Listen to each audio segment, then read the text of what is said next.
दोस्तों आज इस वीडियो के अंदर मैं आपको बताने वाला हूं ब्लॉगर्स की एडवांस एसईओ सेटिंग जो आपकी वेबसाइट के लिए बहुत ज्यादा जरूरी है। तो अगर आप ब्लॉगस्पॉट के ऊपर एक न्यू ब्लॉग स्टार्ट करने का सोच रहे हो या फिर ऑलरेडी उस चीज के ऊपर काम कर रहे हो तो ये जितनी भी एसईओ सेटिंग्स आज मैं आपको बताने वाला हूं ये सारी की सारी आपकी वेबसाइट के लिए बहुत ज्यादा इंपॉर्टेंट है।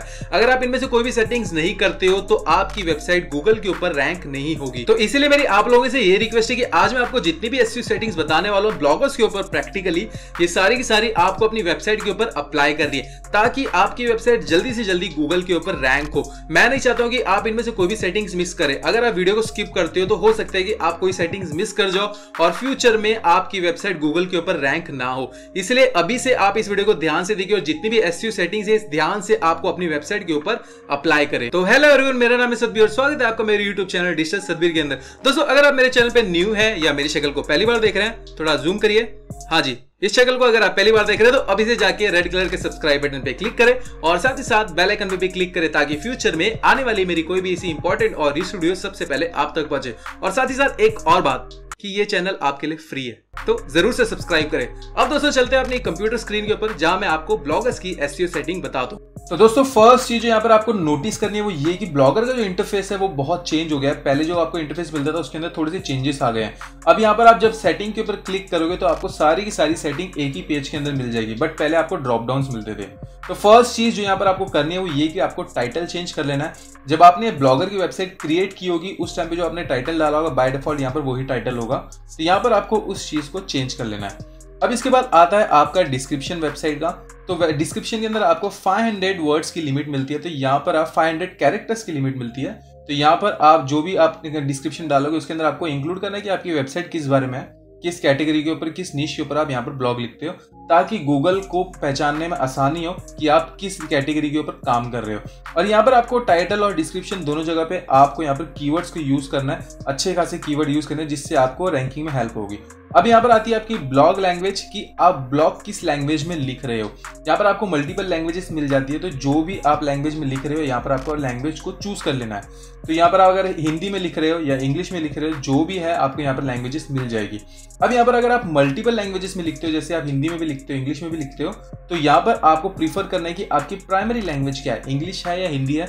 उस हिसाब से आपको यहाँ पर अपनी प्राइमरी लैंग्वेज को चूज कर लेना है। और मैं यहाँ पर एक सजेशन आपको ये दूंगा कि आप सिर्फ एक ही लैंग्वेज के अंदर लिखिए ताकि गूगल को भी आसानी हो, पता चले कि आप किस ब्लॉग लैंग्वेज पे काम कर रहे हो। अगर हिंदी है तो हिंदी, अगर आप इंग्लिश में काम कर रहे हो तो आपको इंग्लिश सिलेक्ट कर लेना है यहाँ पर। अब नेक्स्ट सेटिंग हमारी जो है वो है अडल्ट कंटेंट। अगर आपकी वेबसाइट के ऊपर कोई भी फोटो या आर्टिकल या फिर पीडीएफ किसी भी तरह का अडल्ट कंटेंट है तो यहाँ पर आपको टिक कर लेना है इसके ऊपर। अगर नहीं है आपकी वेबसाइट में कोई भी अडल्ट कंटेंट तो यहाँ पर आप इसको अनटिक कर दीजिए, ठीक है। अब इसके बाद आती है आपकी गूगल एनालिटिक्स की प्रॉपर्टी। आप सभी को पता है कि गूगल एनालिटिक्स के ऊपर आप अपना जो भी डेटा है ब्लॉगर का वो एनालाइज कर सकते हो और आप ट्रैक कर सकते हो। तो यहाँ पर आपको गूगल एनालिटिक्स की आईडी जो है यहाँ पर कॉपी पेस्ट कर देनी है जिससे आपका जो ब्लॉगर है वो कनेक्ट हो जाएगा। अब यहाँ पर आपको मैं करके शो नहीं करूंगा क्योंकि ये वीडियो बहुत लंबी हो जाएगी, इसलिए मैं यहाँ पर आपको इसीलिए बता रहा हूँ। अगर आप ये वीडियो फ्यूचर में देख रहे हो तो आपको ऑलरेडी आई बटन पे लिंक मिल जाएगा किस तरह से आपको गूगल एनालिटिक्स को कनेक्ट करना है। अगर आप ये वीडियो अभी देख रहे हो तो मैं आने वाले टाइम में आपके लिए वीडियो अपलोड कर दूंगा। अब दोस्तों हमारी नेक्स्ट सेटिंग है फैव आइकन। जब आप कोई भी वेबसाइट ओपन करते हो ऊपर आप देखोगे तो आपको एक फैव आइकन मिलता है। मैं आपको शो कर देता हूँ किस तरह से होता है। जैसे आप ये एक इस वाली वेबसाइट को देखोगे तो यहाँ पर आपको जो ये लोगो जैसा दिख रहा है ये होता है फैव आइकन। आप जैसे अगर अमेजोन की साइट को खोलोगे यहाँ पर आपको अमेजोन का लोगो दिखता है इस तरह से छोटा सा, ये होता है फैव आइकन। तो आपको फैव आइकन अगर आपकी वेबसाइट के लिए क्रिएट करना है बहुत आसानी से आप क्रिएट कर सकते हो। यहाँ पर एक वेबसाइट है favicon.io। इस वेबसाइट के ऊपर जाके आप अपनी वेबसाइट के लिए अच्छा खासा फैव आइकन क्रिएट कर सकते हो। यहाँ पर आपको मल्टीपल जो है चीजें मिल जाती है जिससे आप अपना फैव आइकन क्रिएट कर सकते हो। यहाँ पर जैसे मैं आपको टेक्स्ट में फैव आइकन क्रिएट करके दिखा देता हूँ। टेक्स्ट को यूज करके इस पे क्लिक करना है। अब यहाँ पर आपका जो भी नाम है ब्रांड का आपको फर्स्ट नेम यहाँ पर डाल देना है, फर्स्ट लेटर। अब यहाँ पर इसके बाद आप इसको सर्कल करना है, सर्कल कर सकते हो, स्क्वायर करना स्क्वायर कर सकते हो, जो भी आपको डिजाइन चाहिए उस हिसाब से आप सिलेक्ट कर सकते हो। अब इसके बाद आप फॉन्ट चेंज कर सकते हो, जो एफ लिखा हुआ है उस लोगो के अंदर ये फैव आइकन के अंदर आप इसका कैरेक्टर का आप फॉन्ट चेंज कर सकते हो। अब इसके बाद इसका साइज भी आप चेंज कर सकते हो। साइज के लिए जैसे अब यहाँ पर मैं इसको छोटा कर लेता हूँ तो यहाँ पर मैं 100 साइज रख देता हूँ तो आप देखोगे ऊपर चेंजेस हो जाएगा। अब ये हमारा यहाँ पर जो है छोटा हो गया ये। अब इसके बाद आप कलर चेंज कर सकते हो, बैकग्राउंड कलर चेंज करना है, फॉन्ट कलर चेंज करना है, जो भी आपका लोगो का कलर है आप उस हिसाब से अपना कलर यहाँ पर रख सकते हो या अपनी वेबसाइट के कलर के हिसाब से रख सकते हो। तो यहाँ पर आपको डाउनलोड कर लेना है, डाउनलोड करने के बाद यहाँ पर आपको अपलोड कर लेना है और उसके बाद यहाँ पर आपको सेव कर लेना है। अब जो हमारी नेक्स्ट सेटिंग आती है वो आप लोगों के लिए बहुत ज्यादा इंपॉर्टेंट है, प्राइवेसी सेटिंग, जिसके अंदर आता है विजिबल टू सर्च इंजन। अब मैं इसको समझा देता हूँ कि कैसे करना है। अगर आप चाहते हो कि आपकी वेबसाइट गूगल के ऊपर सर्च हो या गूगल के ऊपर शो हो तो यहाँ पर आपको इसको टिक कर लेना है। अगर आप कोई डमी वेबसाइट बना रहे हो या फिर आज से प्रैक्टिस कर रहे हो तो इसके ऊपर आपको अनटिक कर देना है, जिससे आपकी वेबसाइट गूगल के ऊपर शो नहीं होगी और सर्च इंजन में भी वो शो नहीं होगी। तो इसी तरह से आपको अपनी सेटिंग करनी है। तो यहाँ पर आपको ध्यान रखना है कि अगर आप चाहते हो आपकी वेबसाइट गूगल के ऊपर शो हो, सर्च इंजन में शो हो, तो यहाँ पर आपको इसको टिक करके रख लेना है। अगर यहाँ पर आप अनटिक कर देते हो तो आपकी वेबसाइट गूगल के ऊपर शो नहीं होगी। तो ये चीजों का आपको बहुत ध्यान रखना है, ठीक है। अब इसके बाद हमारा आता है कि आपका जो डोमेन है, आपको डोमेन क्या रखना है। अगर आपने ब्लॉगस्पॉट पे वेबसाइट बनाई है, अगर आपके पास कस्टम डोमेन है तो आप अटैच कर सकते हो। कस्टम डोमेन पे आपको क्लिक कर लेना है और इसके बाद यहाँ पर आपको अपना डोमेन जो है पेस्ट कर लेना और सेव कर लेना है, जिससे आपका जो डोमेन है वो अटैच हो जाएगा इस ब्लॉगस्पॉट के साथ। तो मेरे पास अभी कोई डोमेन है नहीं अटैच करने के लिए, तो मैं अभी यहाँ पर ऐसे ही छोड़ देता हूँ इस चीज़ को। तो यहाँ पर आता है हमारा अब HTTPS, ये जो आपका ये वाली चीज़ है जो ऑलवेज ऑन ही रहेगी। जैसे आप यहाँ पर ऊपर देखोगे आपको पैडलॉक का निशान मिल रहा है, या HTTPS का यहाँ पर आपको दिखा हुआ मिल रहा है। तो ये चीज़ आपको सिक्योर वेबसाइट में ही मिलती है। जैसे मैंने आपको पहले बोला है कि आपको ब्लॉगर के अंदर फ्री SSL मिलता है, जिस तरह से Amazon के ऊपर भी आप देखोगे। तो इससे पता चलता है कि आपकी जो वेबसाइट है वो सिक्योर है, इसलिए आपको इस चीज़ को ऑलवेज ऑन रखना है। अगर आप ऑफ कर दोगे तो आपकी वेबसाइट नॉट सिक्योर हो जाएगी। अब जो हमारी नेक्स्ट सेटिंग आ जाती है वो है परमिशन। तो अगर आप चाहते हो कि आपके इस ब्लॉग वेबसाइट को आपके अलावा कोई और भी मैनेज करे तो यहाँ पर आप उस चीज़ को एनेबल कर सकते हो। तो यहाँ पर आप बाय डिफॉल्ट देखोगे एडमिन मैं ही हूँ। तो अगर आप किसी और को एडमिन बनाना चाहते हो या कोई भी आप रोल असाइन करना चाहते हो वो आप यहाँ पर कर सकते हो। आपको अगर कोई भी इन्विटेशन आती है तो यहाँ पर आपको मिल जाएगी पेंडिंग इन्विटेशन के अंदर। और इसके बाद अगर आप किसी ऑथर को इन्वाइट करना चाहते हो, किसी और को इन्वाइट करना चाहते हो, तो यहाँ पर आप इस पर क्लिक करके उसकी ईमेल आईडी यहाँ पर डालने के बाद आप सेंड कर सकते हो उसको इन्विटेशन। जब वो आपकी इन्विटेशन एक्सेप्ट कर लेगा उसके बाद वो भी आपकी वेबसाइट को मैनेज कर सकता है। बट यहाँ पर उसको थोड़ी सी लिमिटेशन ये होगी कि वो आपकी वेबसाइट पर सिर्फ और सिर्फ ब्लॉग को पोस्ट कर सकता है और उसी को मैनेज कर सकता है। बाकी थीम्स, लेआउट और सेटिंग्स वाली चीजें वो नहीं कर सकता, सिर्फ और सिर्फ पोस्ट ही वो कर सकता है। तो यहाँ पर आप इस तरह से और भी ऑथर्स या फ्रीलांसर के साथ अगर काम करते हो तो आप इस ऑप्शन को एनेबल कर सकते हो। अब हमारी नेक्स्ट सेटिंग आ जाती है पोस्ट के ऊपर। तो फर्स्ट सेटिंग जो आपको यहाँ पर मिलती है वो ये कि आप एक पेज के ऊपर कितने ज्यादा आप पोस्ट शो करना चाहते हो, कितनी मैक्सिमम पोस्ट को शो करना चाहते हो या ब्लॉग को शो करना चाहते हो। आप अपने अकॉर्डिंगली यहाँ पर नंबर्स को डाल सकते हो। अब इसके बाद हमारी जो सेटिंग आती है वो ये कि इमेज लाइटर का ऑप्शन। इसका बेनिफिट क्या है मैं आपको बताता हूँ। अगर आपका ये ऑप्शन ऑन है और आपके ब्लॉग के ऊपर कोई भी यूजर आता है और यूजर आने के बाद आपके कोई भी इमेज के ऊपर क्लिक करता है तो वो इमेज उसी विंडो के अंदर ओपन हो जाएगी और आराम से वो इमेज को देख सकता है और यहाँ से वो विंडो को क्लोज भी कर सकता है। अगर विंडो को यहाँ पर वो क्लोज करता है तो वो सेम ही ब्लॉग के ऊपर रहेगा और भी ब्लॉग आगे के वो पढ़ सकता है। बट अगर आपका ये वाला ऑप्शन ऑफ रहता है, जैसे यहाँ पर मैं ऑफ करके शो कर देता हूँ, अगर ये आपका ऑप्शन ऑफ रहता है, यहाँ पर इस पेज को रिलोड कर देता हूँ, तो अगर आपका यूजर इस ब्लॉग के ऊपर आता है और इस इमेज के ऊपर वो क्लिक करता है तो वो दूसरे विंडो के ऊपर रिडायरेक्ट हो जाएगा और इसकी इमेज दूसरे विंडो में ओपन हो जाएगी और यहाँ पर क्लोज करने का ऑप्शन भी नहीं आएगा।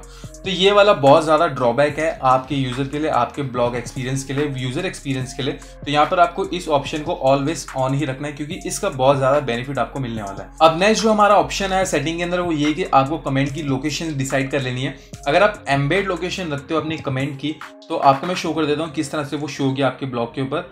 यहाँ से अगर आप नीचे जाओगे बॉटम में तो इस तरह से आपको कमेंट करने का ऑप्शन मिल जाता है जो कि एम्बेड कमेंट का ऑप्शन होता है। अगर आप कोई और लोकेशन सिलेक्ट करते हो तो आपके पास बहुत सारे ऑप्शंस हैं, जैसे फुल का ऑप्शन है या सेपरेट विंडो का ऑप्शन है। तो ये अगर आप सेपरेट विंडो को क्लिक करते हो तो यहाँ पर मैं आपको शो कर देता हूँ किस तरह से आपकी सेपरेट विंडो ओपन होगी। यहाँ पर मैं रीलोड कर लेता हूँ इस पेज को।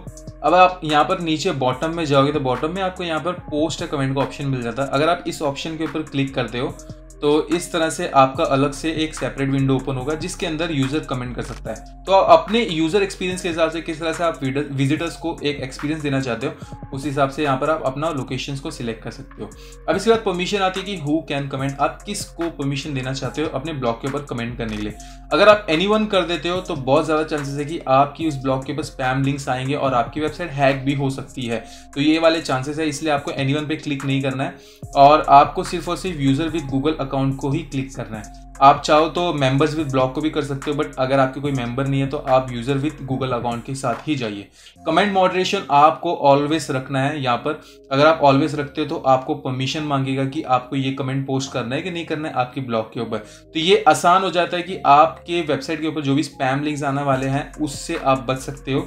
आप यहाँ पर मॉडरेशन को ऑलवेज ही रखिए। अगर आप नो कर देते हो या नन कर देते हो तो आपके कमेंट जो है डायरेक्टली पोस्ट हो जाएंगे आपके उस ब्लॉग के ऊपर। यहाँ पर ईमेल मॉडरेशन रिक्वेस्ट आप किसके ऊपर लाना चाहते हो, मतलब आपका जो मॉडरेशन की रिक्वेस्ट है कमेंट को पोस्ट करने के लिए आप किस ईमेल के ऊपर वो लाना चाहते हो, किस ईमेल के ऊपर आप चाहते हो, तो उस हिसाब से यहाँ पर आप अपनी ईमेल आईडी डाल सकते हो। अब हमारी नेक्स्ट सेटिंग है वो है कमेंट फॉर्म मैसेज। तो यहाँ पर आप जो भी मैसेज डालोगे वो आपकी कमेंट बॉक्स के ऊपर शो हो जाएंगे। तो यहाँ पर कोई भी मैसेज डाल सकते हो अपने अकॉर्डिंगली कि आप यूजर को क्या मैसेज देना चाहते हो। तो यहाँ पर आप कोई भी मैसेज डालोगे तो मैं बता दूँ किस तरह से शो होगा। तो इस तरह से आपके कमेंट बॉक्स के ऊपर वो वाला मैसेज शो होना शुरू हो जाएगा। तो यहाँ पर कोई भी आप मैसेज डाल सकते हो, जैसे आप स्पैमिंग लिंक्स ना कमेंट कीजिए, इस तरह का मैसेज भी आप डाल सकते हो अपने यूजर्स के लिए।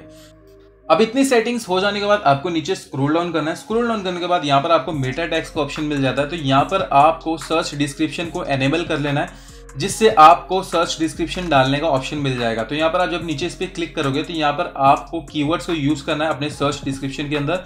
जो भी आपकी वेबसाइट है या ब्लॉग किस बारे में है आपको यहाँ पर डाल देना है। इससे गूगल को भी आसानी होगी पहचानने में कि आपकी वेबसाइट के ऊपर या पेज के ऊपर किस तरह का आपने कंटेंट डाला हुआ है। तो इससे आपकी वेबसाइट की रैंकिंग बढ़ेगी। तो ये आपके लिए बहुत ज्यादा इंपॉर्टेंट है, आपको इस चीज को ऑन करना है। अब इसके बाद आता है कस्टम 404 का मैसेज भी आपको दे सकते हो आप यूजर्स को। अगर आपकी वेबसाइट पे कोई भी बंदा कोई यूआरएल को सर्च करता है, अगर वो यूआरएल नहीं है आपकी वेबसाइट के ऊपर, तो यहाँ पर आप कस्टम मैसेज दे सकते हो कि आप उनको क्या मैसेज शो करना चाहते हो। अब इसके बाद आता है कि आपका कस्टम रिडायरेक्ट्स। अगर आप किसी पेज को रिडायरेक्ट करना चाहते हो किसी दूसरे पेज के ऊपर, वो भी आप कर सकते हो। मैं आपको शो कर देता हूँ। जैसे इस तरह का मेरा ये जो ब्लॉग है, अगर मैं इसको डाइवर्ट करना चाहता हूँ या रिडायरेक्ट करना चाहता हूँ किसी और पेज के ऊपर, वो भी मैं कर सकता हूँ। यहाँ पर ऐड के ऊपर क्लिक करना है, फ्रॉम में आप डालोगे कि कहाँ से आपको करना है डाइवर्ट को, किस पेज को करना है। यहाँ पर मैं पेस्ट कर दूंगा और कहाँ मुझे इसको डाइवर्ट करना है या रीडायरेक्ट करना है वो भी मैं यहाँ पर पेस्ट कर दूंगा इसके नीचे। अब यहाँ पर आपको ध्यान रखना है कि आगे का जो भी आपकी वेबसाइट है उसको निकाल देना है आपको। सिर्फ और सिर्फ आपको वेबसाइट के आगे का जो यूआरएल है वो ही आपको पेस्ट करना है। यहाँ से जिस तरह से यहाँ पर मैं इसको कॉपी कर लेता हूँ, सिर्फ इतना ही पार्ट आपको कॉपी करना है और यहाँ पर 2 के अंदर पेस्ट कर लेना है। अब इसके बाद आपको अगर टेम्पररी रखना चाहते हो इस कस्टम रीडायरेक्ट को तो टेम्पररी रख सकते हो, या परमानेंट रखना चाहते हो तो परमानेंट रख सकते हो। इस पर क्लिक करने के बाद आपको ओके कर देना है। अब इसके बाद जो आपका सेव का ऑप्शन आ जाएगा, आपको सेव कर लेना है। अब आपका जो भी कस्टम रीडायरेक्ट है वो सेव हो गया। अब कोई भी आपकी वेबसाइट पे आएगा उस लिंक के ऊपर जाएगा तो डायरेक्टली वो रिडायरेक्ट हो जाएगा दूसरे पेज के ऊपर। तो इस तरह से आप अपने वेबसाइट के ऊपर सेटिंग्स कर सकते हो। अब इसके बाद हमारी सेटिंग आ जाती है एनेबल कस्टम robot.txt। तो आपको इसको ऑन कर लेना है। ये आपके लिए बहुत ज़्यादा इंपॉर्टेंट है, इंडेक्सिंग के लिए हेल्प करता है। ये मैं ज़्यादा टेक्निकल नहीं जाऊंगा, बट आप इस चीज़ को ऑन करके रखिए हमेशा, जिससे आपका robot.txt जो है गूगल के ऊपर सबमिट हो जाएगा। तो यहाँ पर आप कस्टम robot.txt डाल सकते हो। उसके लिए आपको बहुत सारी वेबसाइट मिल जाएगी जहां से आप robot.txt क्रिएट कर सकते हो अपनी वेबसाइट के लिए। तो अब नेक्स्ट सेटिंग आपको जो करनी है वो ये कि आपको रोबोट हेडर्स टैग को भी एनेबल कर लेना है। इसके अंदर मैं जो सेटिंग्स आपको बताने वाला हूं आपको सेम सेटिंग्स कर लेनी है अपने ब्लॉग के ऊपर। अब यहाँ पर आपको जो फर्स्ट ऑप्शन मिल रहा है होम पेज टैग्स का, इसको क्लिक करना है। अब इसके बाद यहाँ पर आपको ऑल के ऊपर और नो डीपी के ऊपर ही एनेबल कर लेना है। इसके अलावा आपको कोई भी चीज एनेबल नहीं करनी है, कोई भी चीज ऑन नहीं करनी है, सिर्फ और सिर्फ ऑल एंड नो डीपी, बस ये 2 चीजों को क्लिक करिए और इसके बाद आपको सेव कर लेना है। अब इसके बाद आपको ऑप्शन मिलता है कि archive and search page tags का, इसके ऊपर भी आपको क्लिक कर लेना है। अब इसके बाद यहाँ पर आपको थोड़ी सी सेटिंग्स चेंज है। इसके अंदर आपको सिर्फ और सिर्फ नो इंडेक्स के ऊपर क्लिक करना है और नो डीपी के ऊपर क्लिक करना है, और कोई भी चीज के ऊपर आपको क्लिक नहीं करना है और कोई भी चीज एनेबल नहीं करनी है, बस ये 2 चीजें एनेबल करनी है। ओके, नो डीपी मैंने क्लिक नहीं किया बट आप क्लिक कर लीजिएगा। पोस्ट एंड पेज टैग्स के बाद आपको यहाँ पर ऑल एंड नो डीपी पे क्लिक कर लेना है, सेव। यहाँ पर ये सारी सेटिंग्स हो गई। अब इसके बाद आती है आपकी मोनेटाइजेशन की सेटिंग। इसके अंदर अगर आपकी ब्लॉग के ऊपर गूगल एडसेंस का अप्रूवल है तो यहाँ पर आप इसको एनेबल कर लीजिए और यहाँ पर आपका जो ads.txt का जो भी कोड है यहाँ पर आप सेव कर लीजिए, जिससे आपकी ब्लॉग पोस्ट के ऊपर एड्स आनी शुरू हो जाएगी और वो विजिटर्स को दिखनी शुरू हो जाएगी। तो ये सारी सेटिंग्स आपको कर लेनी है।